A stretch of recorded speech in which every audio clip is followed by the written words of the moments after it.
And then let me pray us in and we'll get started. Is it just the three of us? Here comes Deb and Iretta. Okay. Eileen won't be with us today. Is Michelle here? Who? I see Michelle's screen. Yeah, Michelle's on. Hi, Michelle. Hi, Deb. Hi. Welcome. Good morning, everyone. Good morning. So nice to see you all. Welcome to week 5. Is it week 5? I think so. Yes. Okay. So let's pray in and then we'll get started. So let's close the outer eye and let's take a deep breath in together.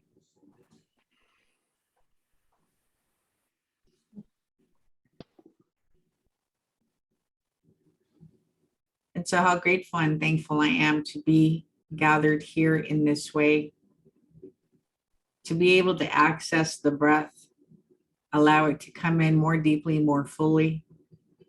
For this breath truly is spirit in the body. And so as we take it in abundantly, it saturates every cell, every system, every tissue, every organ with the love and the divine intelligence that is God. Grateful and thankful for everyone's willingness and availability to take in these teachings of embodying more of our true nature and accessing more of our true magnificence with each passing moment and day. And in this moment, I recognize that God is the only thing that's ever happening. For it is the one life that has no beginning and has no end, that is everywhere present in its fullness and its wholeness and its completeness. For it has held nothing back, giving all of itself to all that it has created. Recognizing that there's nothing outside of the presence of God. It is the one true power. It is the peace that passes the human mind, the human understanding. It is divine order, harmony, and grace, divine intelligence, wholeness, eternal love. And how good it is to know that it lovingly governs all that it has created, guiding and supporting all of its creation, beckoning it to express, to share, to reveal its divine perfection and origins. For God is, we are, God is. It truly is at the very center of our beingness, emanating outward from this sacred chamber of the heart. Forever, eternally one with spirit. Never has there been any separation, nor could there ever be. And so we lean into this eternal ongoingness, this eternal relationship with spirit, accessing more of its divine guidance through our wisdom center, through our heart, allowing it to have full sway, full expression through us as creativity, as love, as service. And so I'm grateful and thankful for the magnificent ways in which we allow it to create heaven here on earth. And so I'm blessing our time together this day, calling it good, calling it God, calling it love.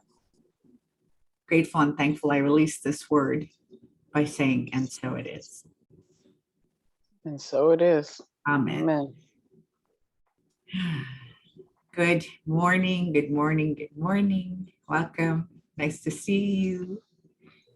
So let's do a check-in first before we dive into the, or your check-in could involve whatever it was that we covered or that stood out for you in the reading as well.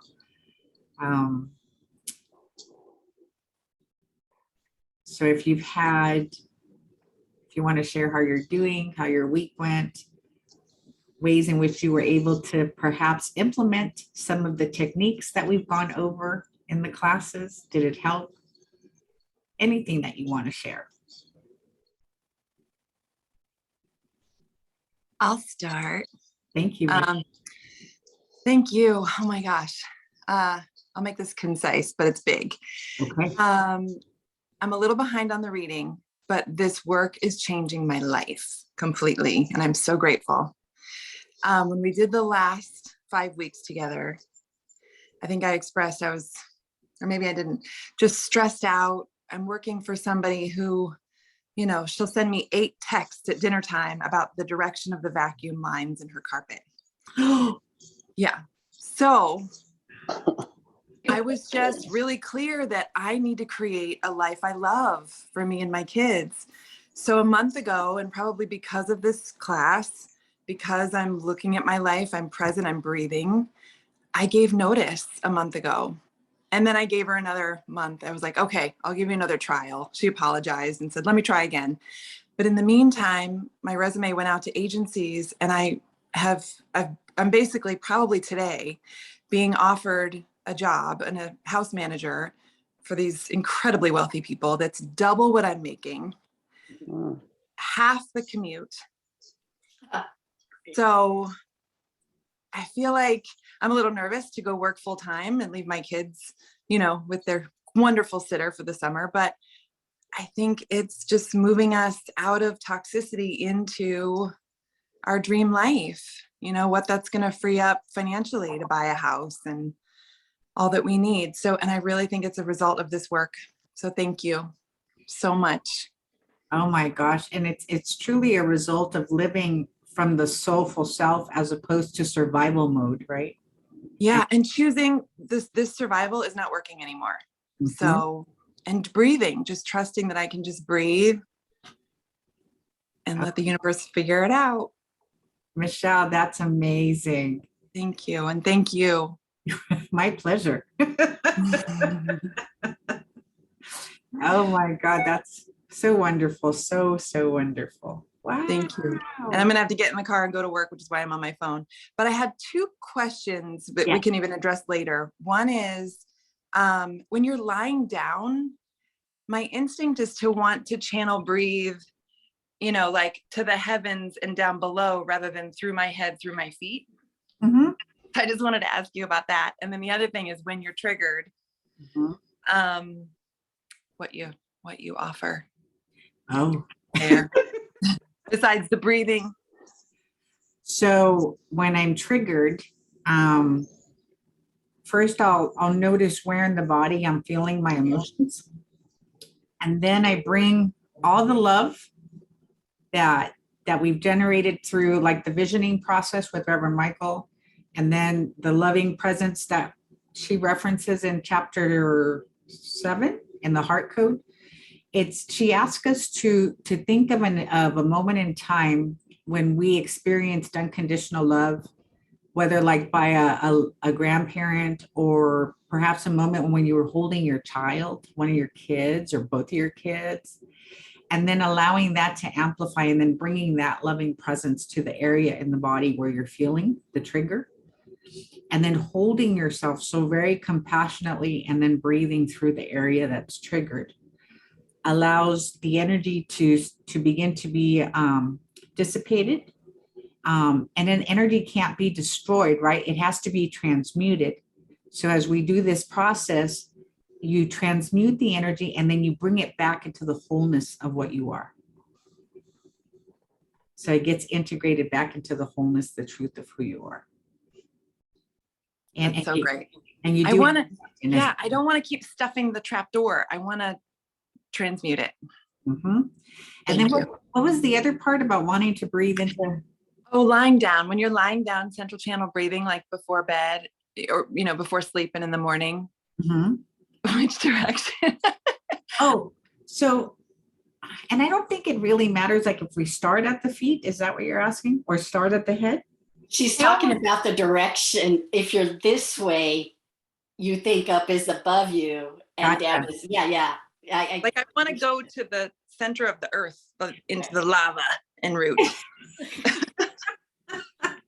So I think heaven truly is everywhere, right?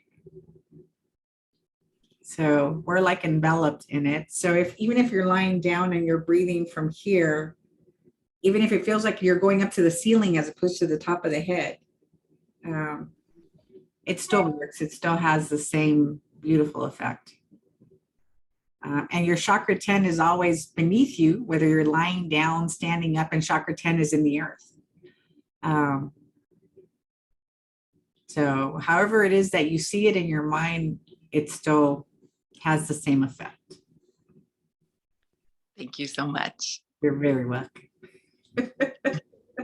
Thank you for the shares and thank you for the questions.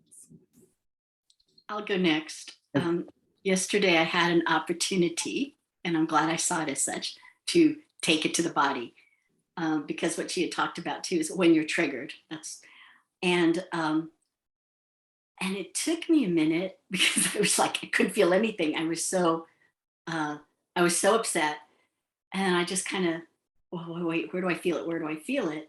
And the thing is, I couldn't resolve it then, but she had talked about memorize where it is. And when you have time, get back to that. Yes. So I was like, oh, okay. So I memorized that it was here. It was around here that I was just getting very upset. And then I did what I had to do. And it involved different things. But as I was doing it, I noticed in my head, I was going, because the story could have been very negative and it started to go there. And I just went, oh, isn't it great that I have money to order an Uber? Isn't it great that even though this one didn't show up, I still have money to order another Uber? Isn't it great that the second guy was given the location a block away, but that I saw it and I could actually walk as fast as I could, and he waited for me. He was just kind of like looking around, and he was so kind. And isn't it great? I had the resources to tip him the highest tip there was on that. And, I got home, and where the story had started could have been really bad. It could have been like, it just could have, I didn't even want to say it because it was like, no, I'm going to stick to this. And I got home and all was well. And I even made it back from meditation at noon. And it was like, this is good. And then later on that night, I did go back to, okay, where did I feel this? And I addressed it per the instructions on the book. And the other thing I want to say is I'm not really that behind. I have a few more pages, but there were all the breathing exercises. And I really love tiny straws. I feel a difference in my body when I do the tiny straws. And I was thinking, okay, I probably need to do this as often as I can every single day. And I'm happy to say that I have been doing the mortar march. It doesn't look like a mortar march, but it's my mortar march. So that's good. That's it. I am complete. Thank you, Lucy. So the good thing is that we're going to do a lot of the exercises today, including the 1,000 tiny straws. And I'm so glad that it's so nice to hear that it's one of your favorites, because usually it's one of the ones that's not so liked. Well, because I feel tingly afterwards. Mm-hmm. And it's so much better than feeling other things I feel. True. And Dr. Sue refers us to the 1,000 tiny straws as the grown-up version of the central channel breath. Okay. So yeah, we'll be covering a lot of the exercises in the chapters today. So even if you're behind with like the breath works and stuff, we're going to do a lot of those today. And I love the reinterpretation and even the putting on hold, right, of diving into the practice of, and Reverend Kathleen at Agape refers to it as bracketing. Can I bracket what happened right now and set it to the side, right? But then returning back to it, I think is a wonderful practice. What a wonderful way to keep our energy field clean. right, and flowing, if we're constantly tending to it and not forgetting anything, leaving stuff pocketed away. So very, very good work.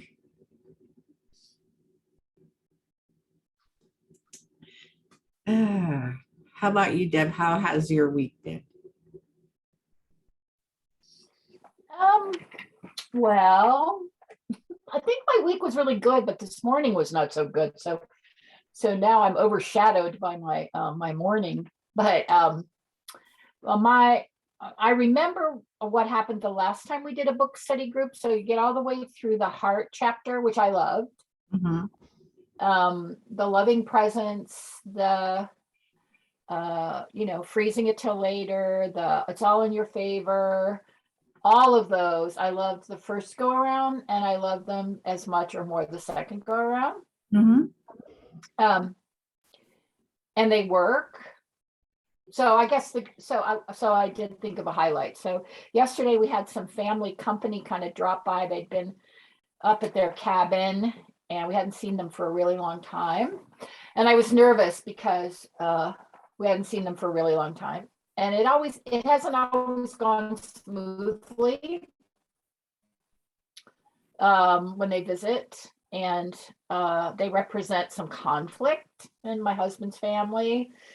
So I was a little nervous about that. So I decided, okay, well, I'm going to try some of these practices, see if I can prepare for this visit and not like freak out, right? Or hate it until they leave, right? It's like, when are they leaving? When are they leaving? So I did, and it was a very fun visit. Lots of catch up on what was happening and lots of good news. They had lots of good news to share. It was really lovely. It was a really lovely time. So I was surprised but happy. But when I got to the breath chapter, I remembered what happened the last time I read the book, which was, oh no, there's too many things to do. And how do you prioritize when there's too many breathings to do?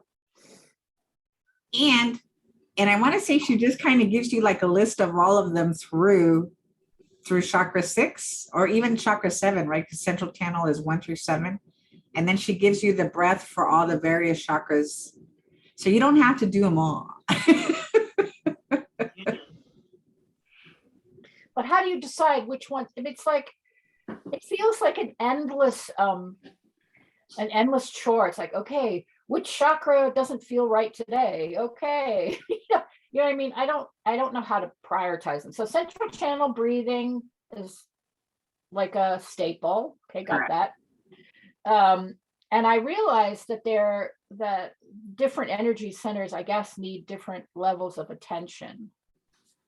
But I would like some ideas on prioritization or simplification, or could she just give us one that we could just everything? I mean, come on. Yeah, she gave us a lot of information in that chapter. I took some notes with regards to the various breathworks. So we'll go into more detail as far as how they affect us and how they benefit us. So how each one, so if we're looking for like to access more sense of self and our power, then I would focus on chakra 3. If what I'm looking to access is more wisdom, more creativity, then I would focus on the breathwork for chakra 2. If I'm wanting to access more unconditional love, then I would do the spherical breathing, the one that is for the heart. So all the various chakras have the different characteristics. So depending on what it is that you want to work on without necessarily being in the middle of an upset, right? Is ultimately, the way that we want to go about this. Cultivating more presence within those particular chakras. Sometimes I'm looking to connect, right? Like my heart with my power. So I'll even focus on both of those. But we'll talk a little bit more about that. And So if you were wanting peace, like you were wanting to do the preventative technique for being triggered. Yes. I got what to do when you're triggered, even though it's challenging. Mhm. Is there a preventative one so that triggering starts to diminish? And this is what I've noticed in myself. And this is primarily working with the central channel breath, right? Like on a almost everyday basis. What I've noticed about me is that there's a consistent steadiness, centeredness, and groundedness. And I'm aware of it when I'm engaging in activities that would have previously caused me to feel nervous. Like Sunday at Agape and reading from the pulpit kind of thing. Boy, was there a steadiness and a groundedness this Sunday. I had so much fun, right? And I attribute it all to just the central channel breathing, all the exercises, everything that we do, everything that we take in, but primarily because of central channel breath. I feel that cultivates that level of peace. And then at a certain point, Reverend Michael came up to me, and it was funny because I think I shared with you guys that he had taken the Spanish ministry or given the Spanish ministry to somebody else. And how I worked with it, right? In the body, bringing loving presence to my feelings. And then he comes up to me on Sunday, and twice he puts his arm on my arm, and I almost feel like he's reading me internally from the inside out, because he's holding my arm and he's closing his eyes. And then he goes, I want you to be the minister for Agape en Español. And I was like, whatever you want, Reverend Michael.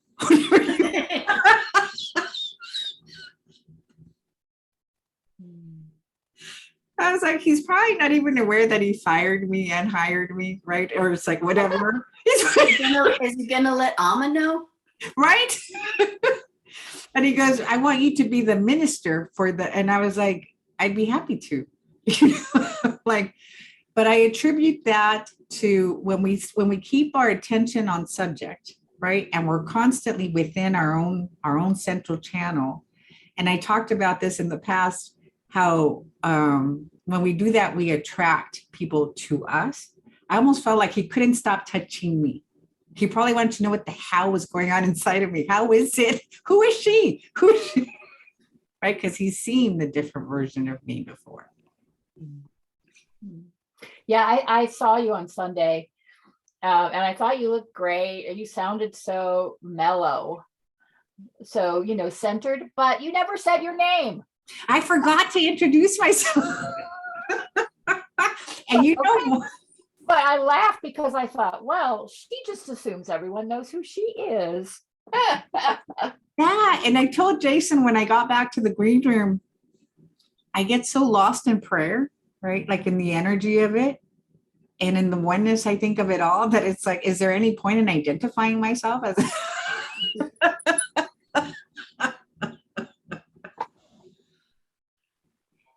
That's beautiful. like, right? There's just like one big thing happening. Why would I distinguish myself from it? But that was primarily what I noticed. All that mellowness has never been quite so present as it is now. And I attribute that to central channel breathing and accessing chakra 10. Yeah. Let's see. How about you, Iretta? How's your week been? It's been an interesting week, and unfortunately, I didn't start my reading until after all the drama happened. But one of because it would have been helpful if I'd have read it starting like Wednesday.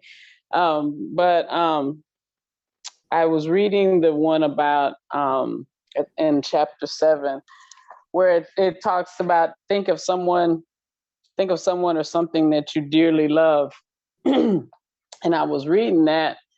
And so I thought of one of my really close friends, and Reverend Deborah calls her Love on Legs, because she's just one of those people that just loves everyone and everything. And so she came to mind. And as I thought about her, I could just feel the the love just, all through my body. And I read it like after I got home from work, which is like 11:30 at night, and it was like after 1 or 2 o'clock, and I was still on this, and I couldn't I couldn't go to sleep. It took me a minute, but it was a good feeling, and I really needed it, and I guess that was why it just stuck with me as long as it did. But I will go back and look at some of those techniques because I really did need those. It's amazing how helpful they are, right, in managing the energies and the emotions that we're moving through. And I think what's so surprising is that there's nothing that is more healing than our own presence when we're feeling the discord, right? It's like it's nice if somebody else shows up to comfort us through the difficult and the challenging moments, but in reality, it's like the one individual that we need the most is ourselves, right? Our own presence, our own love. And when I was feeling out of sorts and this emotional thing, I could feel that I was disconnected from God. And I went on to work and it was just like, I don't like this feeling. And so I'm in a class with Reverend Deborah called The Possibilities of Yes. And so I listened to the video, the recording from the class, and the letter Possibility Consciousness. And that was just what I needed to remember who I am. And once I got back to that and just trusting that, God's got this and, it's all good. And then I was able to breathe and get back into my connection. And here's what I'm super thankful for. That even in moments of amnesia, that regardless of what I may think, say, or do at any given point, that connection is inseparable to spirit. It's like I might be walking around thinking I'm separate, but it does not change it.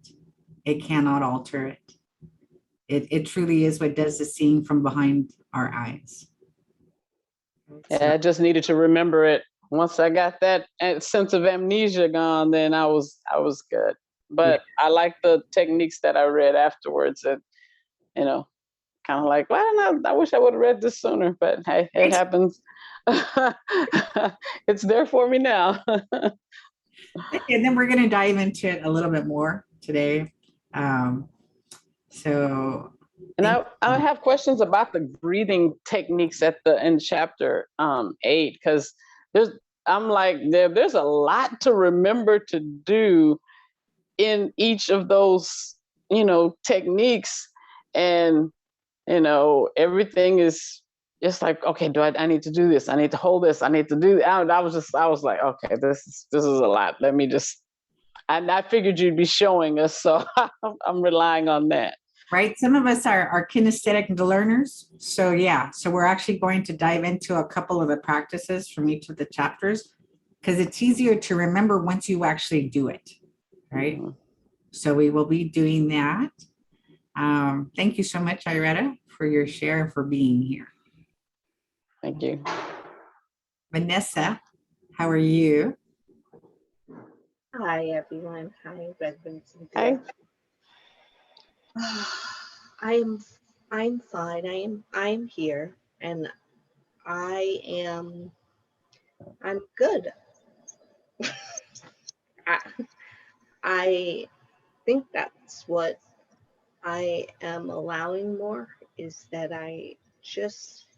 I'm so analytical that I just am learning to slow that down long enough to be able to even get to the body, or rearrange that relationship. Everything everybody said is like ditto, especially Deb, when she's talking about there's so much to do. And, I read us saying the same thing, like at some point that's probably been part of the block that resistance, fear, whatever it is, all of it, to actually sitting and reading. And I know I heard myself say last week, and it's true, that I have an analytical way of reading about the body. I Mhm. have an approach conditioning about how I approach my body. I don't have to give it all up right now. I have got to let go because it's so, and each time I do that, so I'll just tell you this real quick. What I do know, I'm thinking, I'm not analyzing, but I am doing something I've learned to do with my body, which is to be more conscious of it, my body and my chakras. And I do notice that when I actually am conscious, not thinking about it, the chakras, the musculature lights up. So I'm more aware of that connection of being, bringing it into my consciousness, and then stuff starts firing up. So that's great. It's not forced. I'm not thinking and trying to make something happen. So that's been great. I found myself alone the other night and having to do what you just said, and you've been saying it, and Reverend Michael said it Sunday, and it's been coming at me in all kinds of ways about being able to sit with myself and listen to myself. I think there was a moment where I wasn't quite ready to move the energy. I felt like I need to witness it. I need to hear what I'm saying. I need to hear my story, and I need to love me and hear that. So I've noticed that first, because otherwise I'm doing what everybody else is doing to me. Just like, whatever, just get rid of that. So I found myself, not having read the chapter, having to figure out forgiveness first. I needed to get to a place where I could be in forgiveness and just be here, hear what was being said, love me, love it, love me, love that, so it could dissolve. And then to the best of my ability, I was doing channel breathing, but forgive, all of it was happening. Every tool I've got was in play, and by the time I was done, I was in love. I was so grateful, and I started to get that hint about gratitude. It's like, it's true. And learning the issue I've had with that idea that I didn't have permission to feel that way, just cause. And slowly I've been listening to certain music songs, I think I told you, and suddenly I'm like, oh wow, I can just be there. I can let that be. I can allow, that's all I've been looking for. So anyway, that's what's been happening. It's just like these little huge things. And the next morning, it was with my husband that I had that moment. And the next morning, no, that night, I went back into the room that I had departed. And I kissed him, but it wasn't and he completely responded, because it wasn't manipulative. I wasn't asking for a thing. I had let it go, and there was space for him too, and it was way cool. It's like, oh wow. So anyway, that's a long way to say a lot's going on, and I'm feeling a lot more. I love that, right? It sounds like you were loving for the sake of being loved, not needing anything. I'm trying to trust that. I'm trying to and when I say let go, I think that's what it is. I feel like I have to start over, let go of everything I ever thought, literally, and imagined. Let it go and fall into what's real. Every moment, just start all over. Wow. I'm like, can you imagine if people from the outside heard us talking, you'd be like, these are not small feats, right? Like what we're asking of ourselves, how we're growing, how we're shifting. It's like people that are not familiar with this body of work would be like, you're asking for the impossible. That's not even possible, but really it is. Let go of the way that we've seen or thought things are. All of it. Tremendous work, Vanessa. Thank you. And you were amazing. By the way, and you were amazing. And I'm so sorry. Everything that I ever experienced of you in personal contact was all over the place. It was so true. Like you were, like I called my husband and, but he got to feel, it was great. I'm so grateful everybody got to experience that. Mm-hmm. Mm-hmm. All right. So shall we start with the heart coherence breath? Because that one, and first, before we start, there is a resource website for the book where Dr. Sue posted videos on how to do the various breath works. So when you get a chance, click on them and watch them so that it's easier for you to remember how to do some of this stuff. But you don't have to do it throughout this book study. You know, as time goes, like I've become more familiar with it, but it's taken me some time to warm up to it as well, or even access it. But it's a great resource. So if you haven't visited the page yet, I'll include it in the email. And she does walk you step by step on how to do everything pretty much. But let's start with the heart coherence breath. And this is to access more of our true nature as love, right? And to transmute any anger, any sadness, any fear, right? Everything dissolves in the presence of love. So let's start by Mula Bandha. And then opening up the shoulders. And she doesn't say that we have to engage the 4 anchor points in this one. So it's up to you if you want to, or just squeeze Mula Bandha and open up the heart. And then we're going to take a deep breath into the belly so that we start filling up from the bottom up. And then we're going to continue to like bring the breath up until it reaches like the top of our shoulders. So we're going to fill up from the bottom up. So let's take a deep breath in. And then on the exhale, you imagine shooting it out in every direction, in front of you, behind you, to the left, to the right, above and below.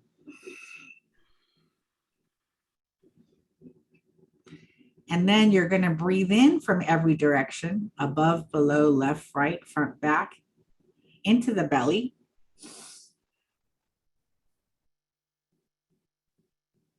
Until you're filled up, and then exhale in every direction.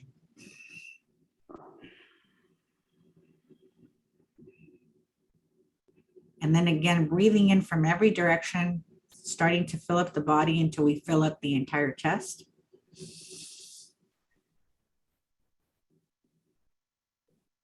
And exhaling in every direction.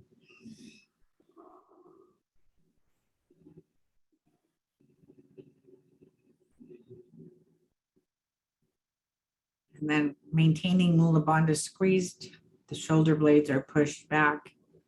You can constrict your throat and close the eyes, and then breathe in from every direction into the belly.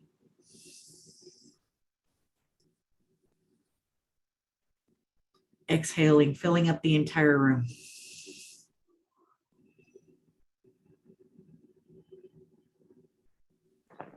And then one more time, breathing in from every direction.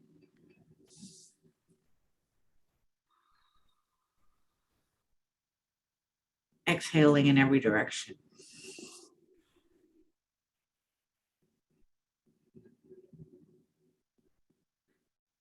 And so that is heart coherence breath. Now, doesn't it seem much easier than the way she wrote it out once you do it?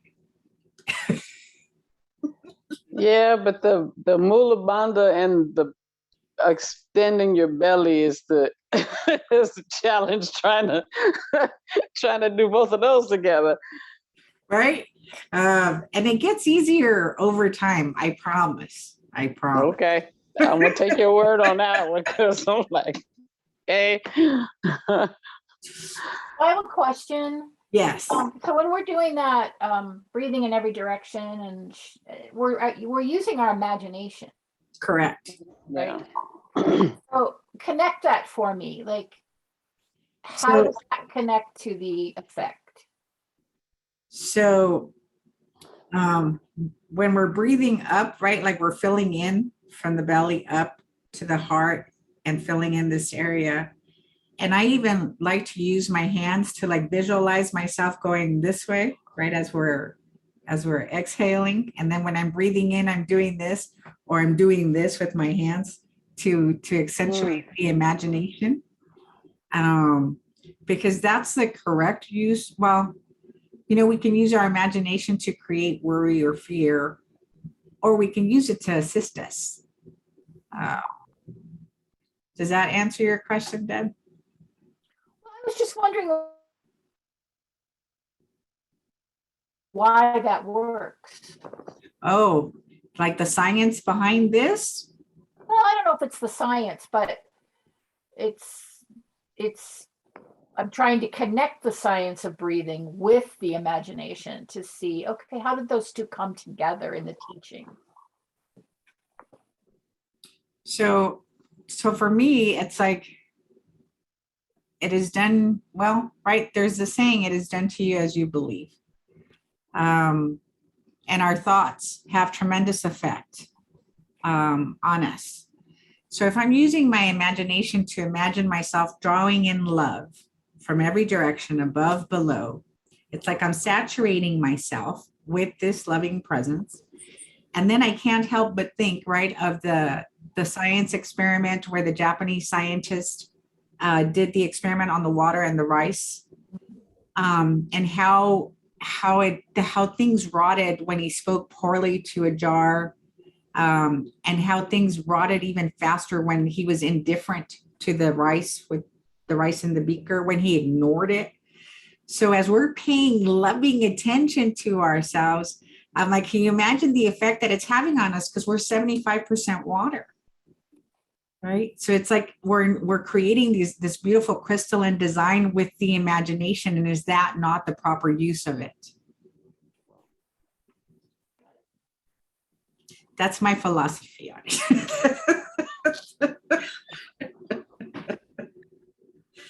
When you talk about breathing out, is I am picturing that chakra 12, and I forgot what it's called, but that's that spherical egg that thing that surrounds you. So Yes. I'm breathing out to that.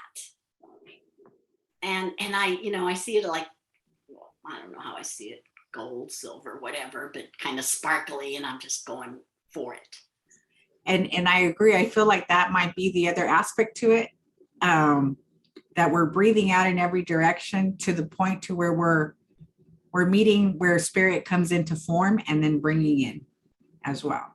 She doesn't specify chakra 12 anywhere, but I had the same feeling about And that. I forgot, what is the name of chakra 12, or what is that? So chakra 12 is the oval shape around us, and that's where unity consciousness comes into form, where we become individualized expressions of the one.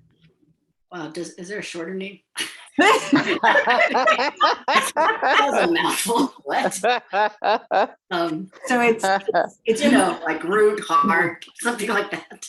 unity consciousness. Let me see. I'm going to look, Lucy, because I'm sure that it does have a name. I think it's referred to as spirit and unity consciousness, but I'll double check, and then I'll include that in our email today. Okay. Okay.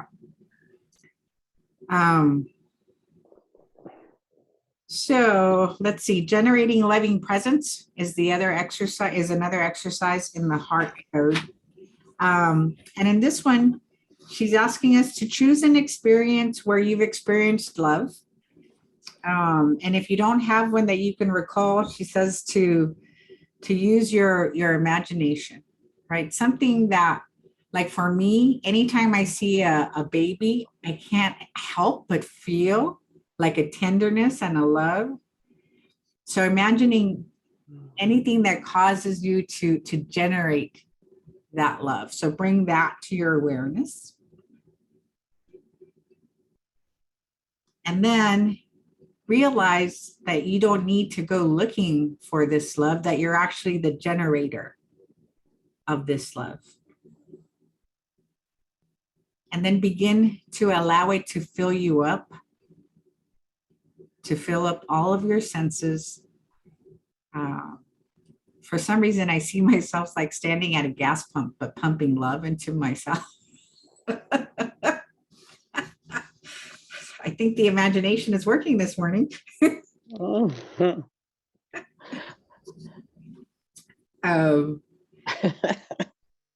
So whatever it is that comes to your mind. What's in that cup, Reverend Cynthia? Right? It's coffee. Yes, sir. Uh-huh. Oh my God. Yeah. When I drink, I get sleepy and I slur. So you would know. Okay. So picture yourself filling up so much, not so that it's not just the physical body that's being filled up with this love, but your thoughts, your emotions, every aspect of your senses is saturated in this love. And then notice how the body is feeling. Do you have like the goosebumps showing up? Is there a sense of excitement or giddiness at your core? What are you noticing about how the body is feeling being enveloped in this much love? And now say to yourself, all of this love is for me. I give it to myself. And then drop it into the central channel. Squeeze Mula Bandha. Open up the heart. Constrict the throat. Looking up at the third eye.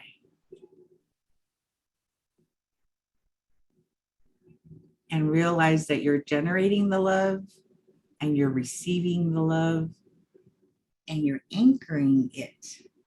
You're anchoring unconditional love at your core. You are a love generating plant that is inexhaustible. No longer needing it from the outside. As Akili used to tell me, the only thing missing from a party is what I don't bring to it. And now you know that you can show up with this love everywhere that you go.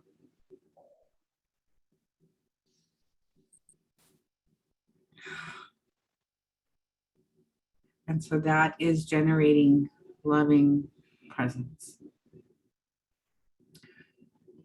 And so the next exercise is the loving triage.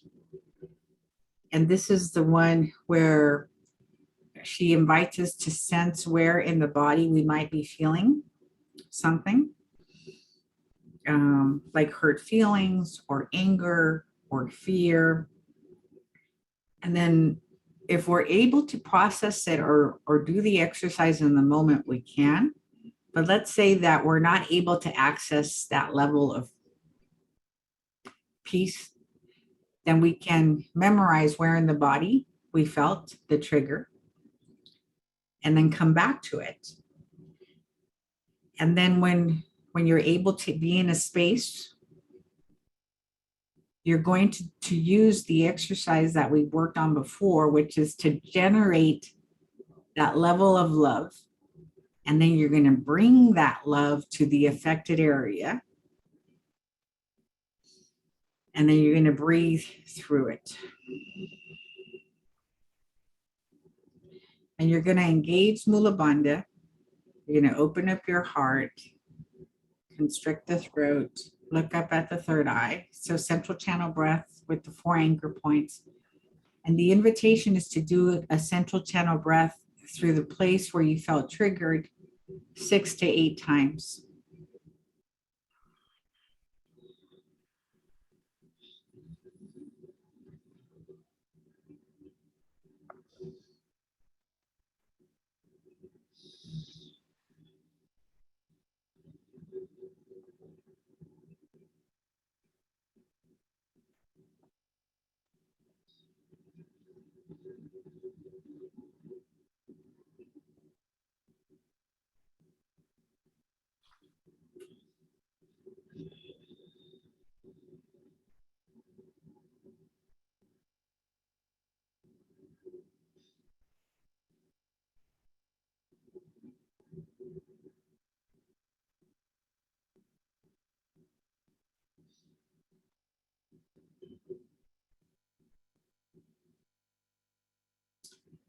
So that's the loving triage, right? So these exercises build on each other because she taught us how to generate loving presence. And then she asked us to build on loving presence by doing the loving triage, right? To transmute the energy. And then the last one, for this chapter, was seeing everything as love, AKA everything is in my favor. And the invitation is to think about a situation that currently feels like a challenge. And it can be a relationship that we have with someone. It could be a health issue. It could be something associated with finances. And then the question that we ask ourselves is, if the circumstances were simply a gift or an opportunity so that I can expand in my capacity to love, how might I view it differently?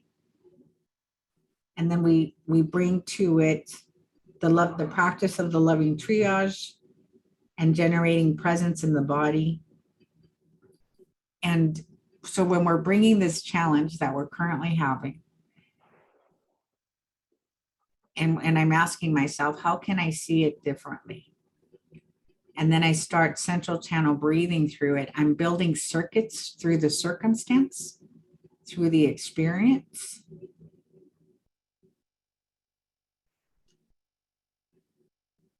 And then the final invitation for this one is, how can I love myself more deeply through this experience? All right. So if I was holding a 2-year-old or a 3-year-old through an experience where they had just been bullied, right? And I wanted to comfort them and I wanted to nurture them. And can I hold myself to that degree with that degree of love, compassion, and tenderness? Do you use any of these for things like world events, like what happened this week in New York? Mm-hmm. I think I heard about it as I was sitting in the back room at Agape with Reverend Michael. We were getting ready to pray and go on stage when somebody walked in and said what had just happened in Buffalo. And so instantly it's like dropping into my heart, right? And generating love and enveloping the area, the people involved, right? As well as myself, and central channel breathing. And I was still able to remain very calm, very centered. So yeah, absolutely.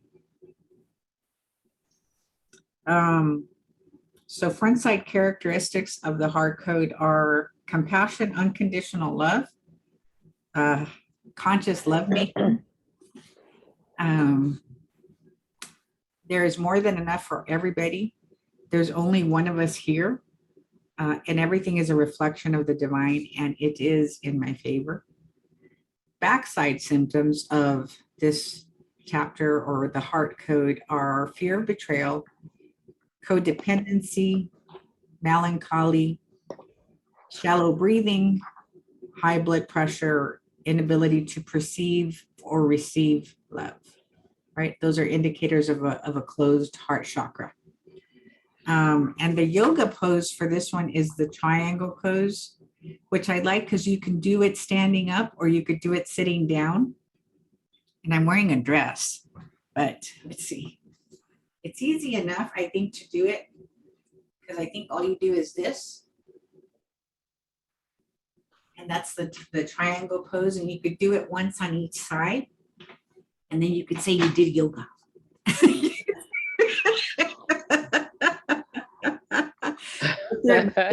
But the reason why that works is because it opens the heart, right? Mm-hmm. Well, I do yoga on a DVD, and I never knew that that was the reason why the triangle pose did that. That's good to know. Right. So yeah, she gives us like she gives various options for yoga poses, but they're all designed to assist the chakra, right? To open.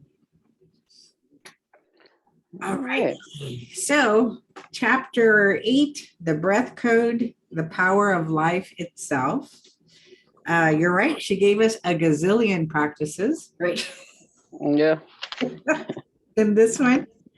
The first one you guys already know, it's the central channel breath. And that one affects chakras 1 through 7 and even beyond, right? Because we're breathing sometimes from chakra 8 and chakra 9, which are above us, and we're breathing into chakra 10. But I think because she hasn't described what those chakras are in the book, maybe that's why she says it's for chakra 1 through 7.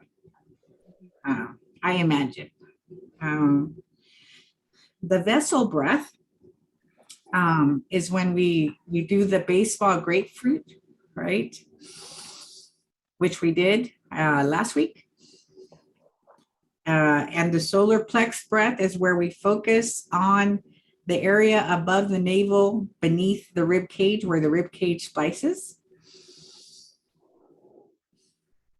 We just did the heart coherence breath.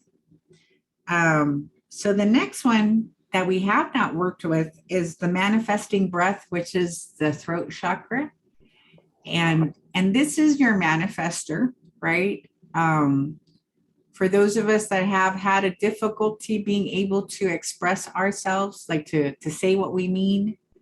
I was watching You've Got Mail this weekend, I think, or yesterday, or the day before. And there was a scene in the movie where she's talking to Tom Hanks, but she doesn't know that it's him. And she's like, I can never say what I want to say when I want to say it. Right? And then when she does, but it's like when she finally accesses it, it's like mean, right? So what we want to do is we want to be able to speak the highest truth from a place of loving kindness. So we want to connect our heart to our throat and then use this as a manifester that it is, because everything begins with light and sound, and then it takes physical form. So our voice this is how we create, how we manifest things in our life, what we speak into reality.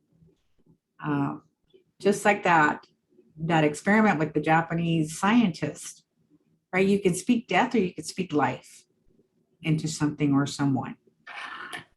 So we want to be very mindful about how we use this powerful tool. And people that can't access their voice typically don't have a great experience, aren't experiencing their manifestor abilities in life.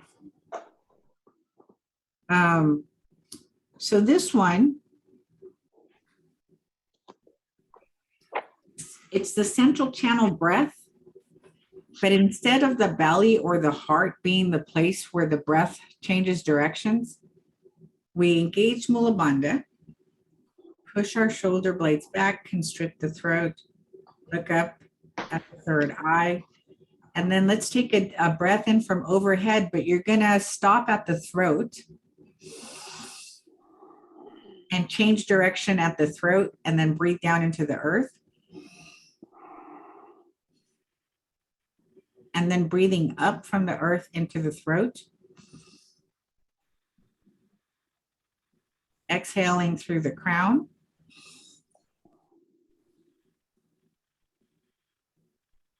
And then breathing in from overhead into the throat.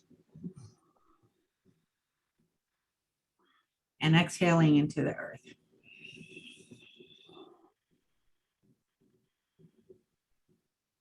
And then one more time, up from the earth into the throat. Exhaling through the crown.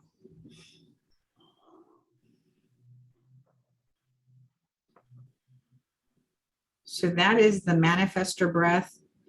And not only does it allow us to access our highest truth, but it also helps us to be able to hear beyond our senses,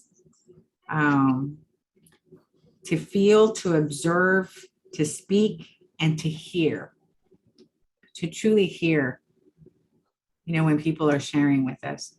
Because I know for me, in years past, somebody would be sharing and I was already cultivating a response, which meant I wasn't listening, right? So with this breath, it creates a space to where you can be really present with what an individual is saying without trying to generate a response in advance, right? And then it's almost like you feel into what it is that needs to be said. Any questions on this one? All right, the next one is the visionary breath, right? So this is the third eye. So in this one, she talks about, this one's going to have a lot of steps, so I'm going to include the instructions for this one on your email. But one of the things that this breath is good for, it's to animate the brain centers. So where your third eye lives, the pineal gland, it's almost like situated on a throne inside of a cave. And so this breath work allows us to animate and like light up those areas within that brain center where the third eye lives, which gives us access to creativity.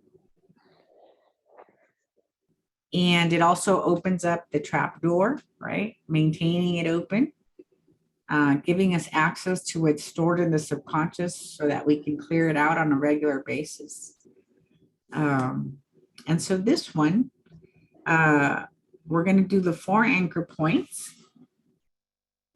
So engaging Mula Bandha, opening the heart.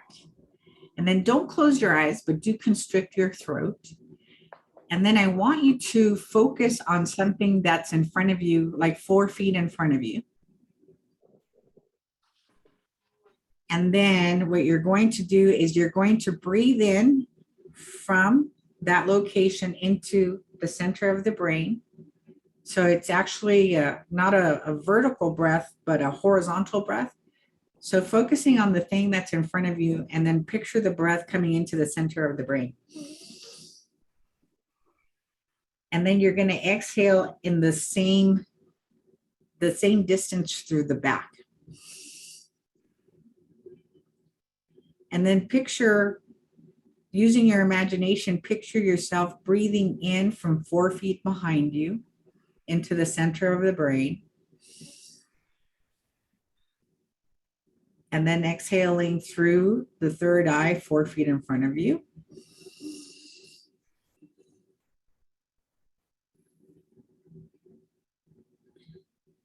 And now you're going to do a central channel breath. So once you've gone out, forward, back, back, forward, now do a central channel breath, taking in a breath in from overhead into your belly. And exhaling into the earth. And then breathing up from the earth into the belly. Exhaling through the crown.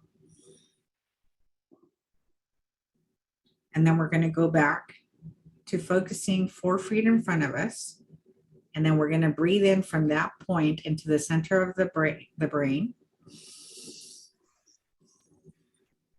Exhale equal distance behind us. Inhale 4 feet from 4 feet behind into the center of the brain. And exhale 4 feet in front of us.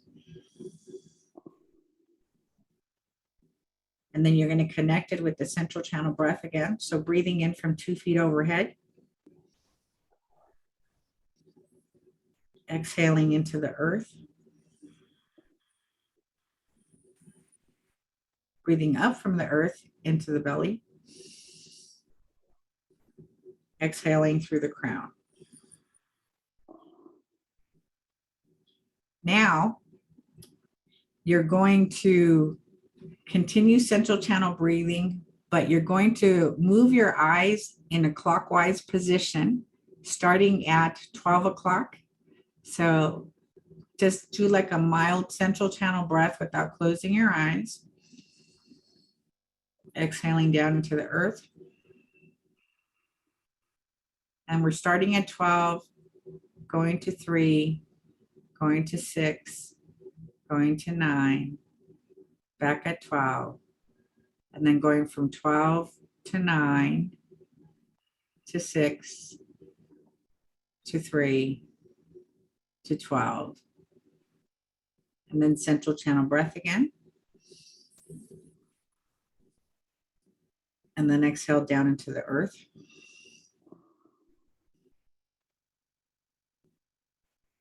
And then up from the earth through the crown.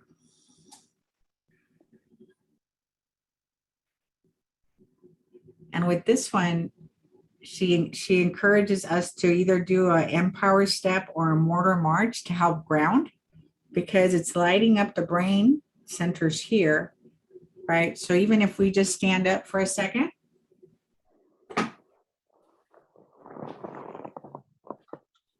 And then let's just do one round of mortar march.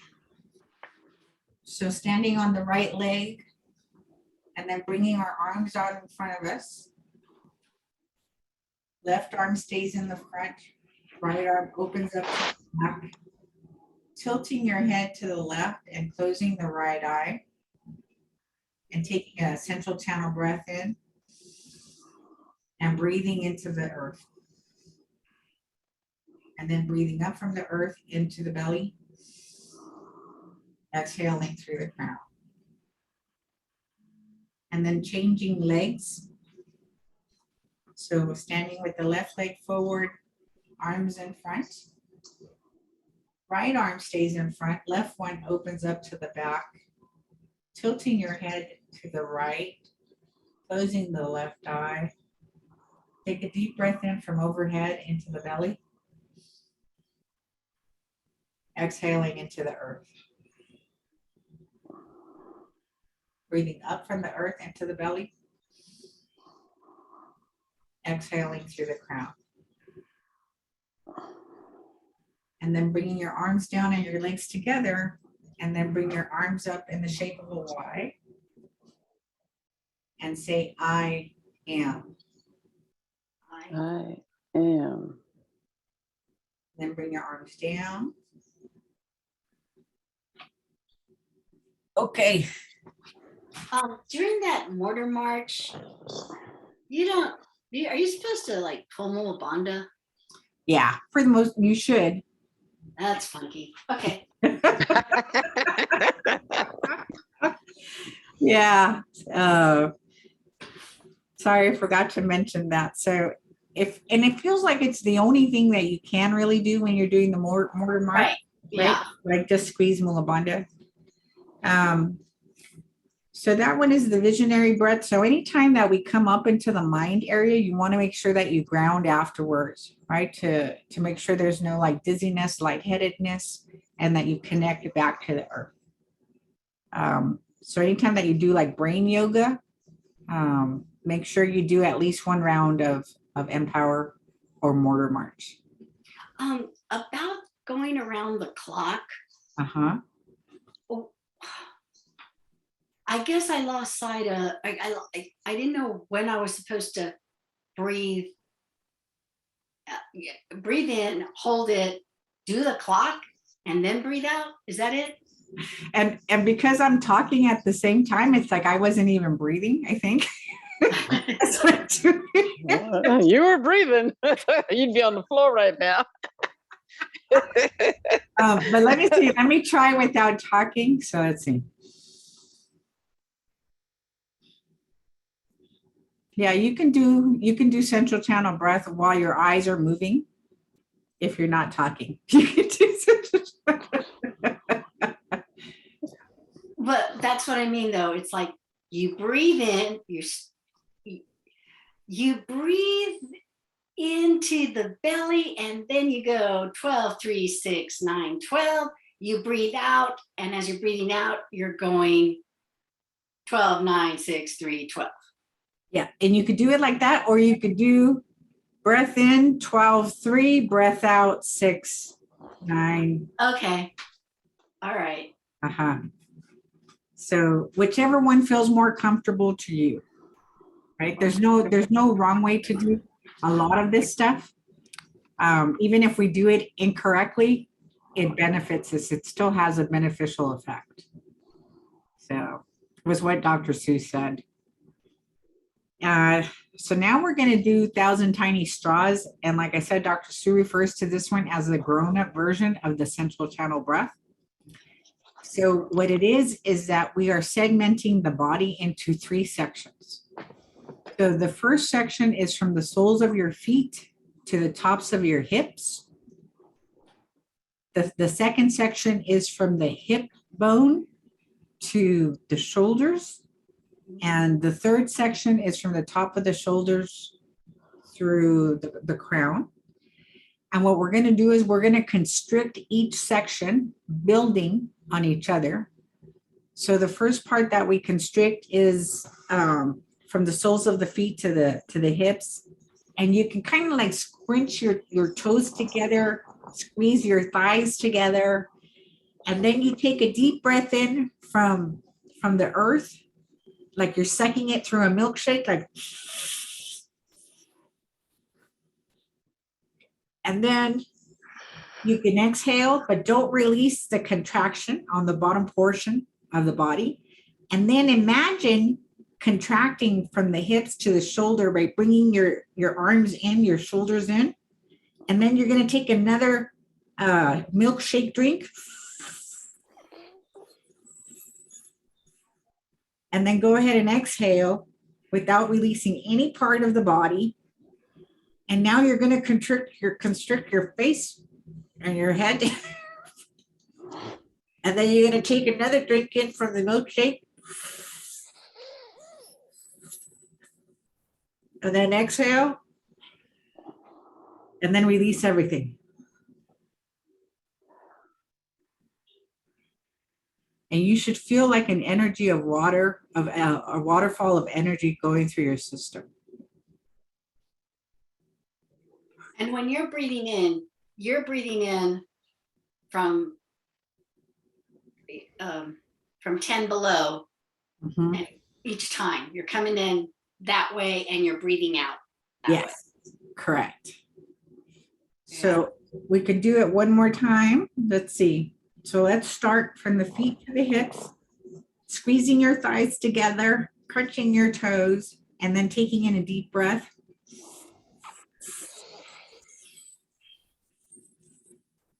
And exhale without releasing the body.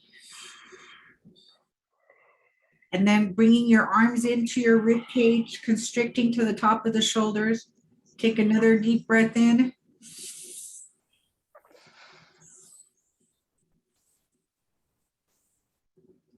Exhale. And now we're going to constrict the last portion, which is the neck to the top of the head, squeezing your eyes. Take another drink in for the milkshake.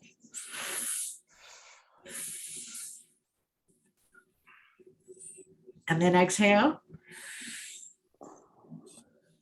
And then release everything. And so what Dr. Seuss says that this does is that we actually have all of these little like circular tubes within our body that it like defines the detail within the physical, the emotional, the physical and the emotional bodies. It builds tremendous circuitry for us as well. So yeah, I think that's all I really know about it right now. I'll do more research. But but that's the way she describes it, is that it refines the details, giving us access to more of what we are, and builds tremendous circuitry in the body. When I'm breathing in, I'm expanding. I'm taking the breath to the navel, to the belly area, Yes. and then releasing. Each time I do it there, even if I'm scrunching up everything. Yes. Okay. So it's funny, it's growing on me. It was not my favorite exercise. It was, Well, I just realized I've been doing it wrong because I wasn't letting the breath out at each point. So I was like, by the time I got here, there was nothing left. I was like, yeah, okay, more better now. all right, so we're gonna do one more exercise, and this one's called fern frond, and it's like the fern, you know, the plant that curls up. And Dr. Sue recommended this one to me for integration as I was moving through a lot of change in life and I was building circuitry. She's like, work with fern frond every day so that you can integrate everything that you're growing through. So fern frond is, okay. So we start by curling in on ourselves, segment by segment, releasing the breath on the way down. And you go down as far as you can, folding in upon yourself. And then picture a golden ball at your navel, a golden ball of light. And then as you start coming up segment by segment, that golden ball is coming up with you.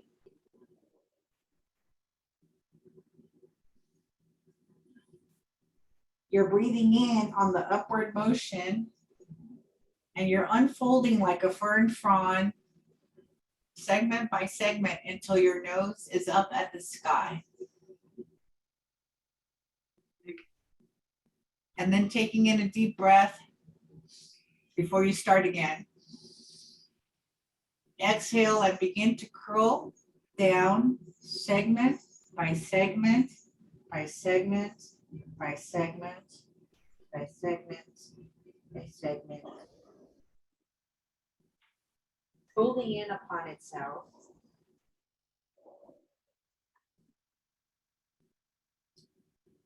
And then picturing the golden white ball at the navel. Watch it as it comes up with you, as you uncurl. And then realize that you are that white ball of light. Segment by segment by segment.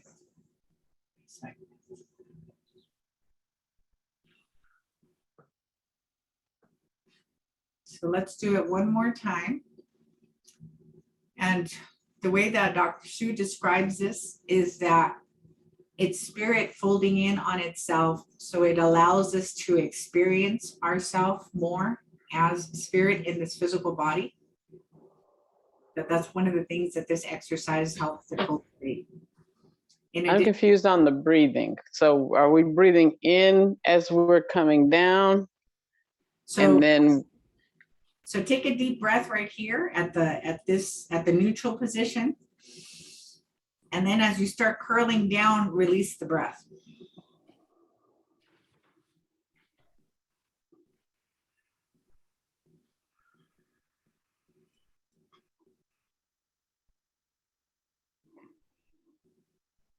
And then you can even take an inhale at the bottom and release, and then start to curl up and fill up with air.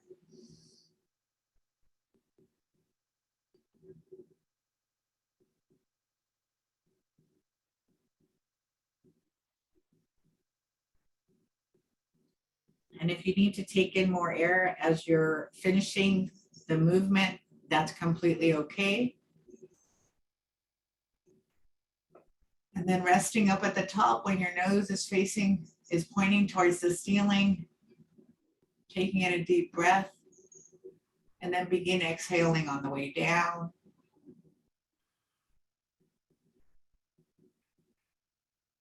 you need to take in another breath, that's fine.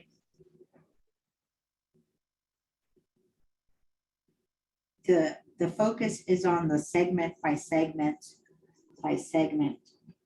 It allows you to experience every part of yourself. No part gets left out. So slow and steady.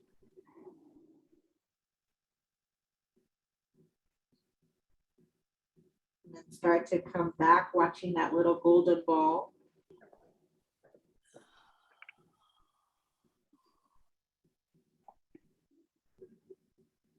So the way that spirit gets to experience itself is when it comes into physical form. Right, so spirit gets to know itself as you as we fold in on ourselves. So that's Fern Frond. And one of the yoga poses for this one is called Cobra. And the modified version of Cobra for the chair is by simply sitting on the edge of your chair and putting your hands back and opening up like this.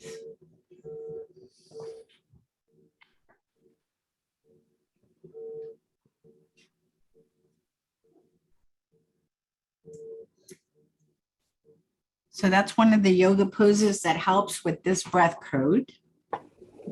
So I don't work. You're doing Cobra and you're squeezing Mulabandha?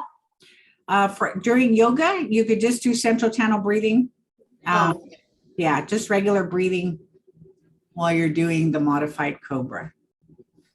When I was doing the fern, my dog came in, and when I got to the bottom, he's licking my face. He's like, I love it when you, he goes, I love it when you access like your true nature. I love you, I love you, I love you. Ladies, any questions or comments on any of these? I'm good. So that visionary breath has so many steps. It does. It does. So I'm when gonna, you if we look at the video, would it be like you did? Would she be going through each step? Yep. Okay.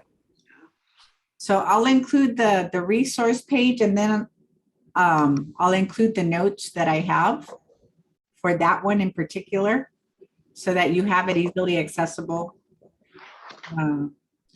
But once you got the steps, and then of course, as you practice with them, it'll become more second nature over time. Initially, I feel like reading it on a page feels like too much information, and you're like, what did she just say?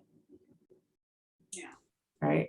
So that's why I go back to the videos and I take notes, and then I'm actually doing it with her, like from the video, and then I'm taking notes so that I can share with you. So good job. This week we're going to be reading chapter 9 and chapter 10. I believe it's the chemistry code. Let me see. The chemistry code and spirit code. So we'll be reading, it's quite a bit of reading. It's like 60 pages this week. So if you have a chance, at least listen, or if you have the Audible, play it while you're doing things so that you can get it in. And then jot down any questions that you might have. And otherwise, I believe we are complete unless you guys have any final comments or questions. No. Did you do the muscle testing? Did I miss that? Last week. Oh, I missed it? The clearing code, were you here last week? Yeah. You know what? I don't think we had time in the morning for the clearing code, or for the muscle testing and the best release. But you know what? We can do that. We can do it next week. Okay. Because I know we had time to do it in the evening, but we didn't have time in the morning. So we'll do it next week. Okay. Just remind me. How many people are in the evening class? Probably about the same. I think we have like 7 and 7, or close to about the same. And so I think I was sharing with Lucy before Deb and Iretta signed up. I think I want to continue with the classes. So I think I want to start on Monday nights, the last week of June, probably from 5 to 6:30. But instead of doing 2 classes, maybe just doing 1. So I don't know if you guys would be able to participate. Mhm. And it'll be more of a deep dive into, it's still all of the energy codes, but focusing on emotions, right? How to transmute the energy of emotions. So I think that'll be the next course. So I just wanted to give you guys a heads up. Okay. All right. I So may sign up and just watch the recording because I work evenings, so. all right. So if you guys are ready, I will pray us out. And so how grateful and thankful I am for our time together today, for all of the teachings, all of the tools, all of the techniques, for Dr. Sue making herself available and providing the information that has truly been around for such a long time, right? To know that yoga truly means union and that is what we are up to, bringing our mind, body, and breath into a coherent state where it allows for our spirit, our soul, our essential self to be supported in this lifetime so that we may access more of our creativity, our gifts, and our magnificence. And so I'm grateful and thankful for spirit, for our oneness with it, for the love generators that we are, and the union that is taking place within each of our systems. And I'm blessing each and every single one of us as we go throughout the remainder of our day and weeks, blessing our families, our friends, and the world at large, knowing that none of us are separate or apart from God and that all of us are loved, guided, guarded, and supported. I give thanks to know that that is true, that life truly is in our favor. And I release this word by saying, and so it is. So it is. Thank you, ladies. Bye. Bye. Thank you, Reverend Cynthia. You're welcome. Have a good day.